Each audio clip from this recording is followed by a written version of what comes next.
না, আমি মানুষটা খুবই শান্তশিষ্ট মানুষ। আমার কারুর সাথেই কখনো আড়ি হয়নি। আমি সবসময় চেষ্টা করেছি ভাব করে থাকা। হুম, এটা খুবই ইন্টারেস্টিং প্রশ্ন। এটা আমি সব জায়গাতে বারবার করে বলে থাকি। আমার ডেবিউ হয়েছিল 2022 সালে এক্স ইকুয়ালস টু প্রেম বলে একটি ছবির মাধ্যমে। তো তখন আমি একটা রানিং চাকরি করি।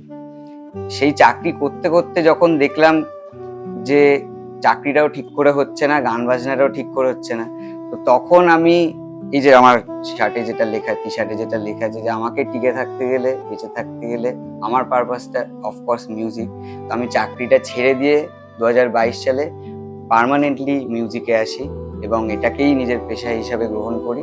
তো 2022 সালে আমি তখন ফিল করলাম প্রথমবার যে না, আমি মিউজিক ছাড়া থাকতে পারবো।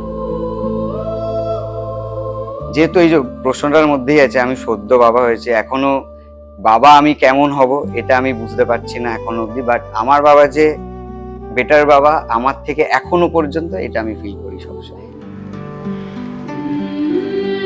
আচ্ছা, ভালো থাকা দেখতে কেমন? আমি বলতে চাইছি, ভালো থাকা যদি বাবা হতো সেও কি খারাপ হতো? আমার মনে হয় আমি বেটার বাবা।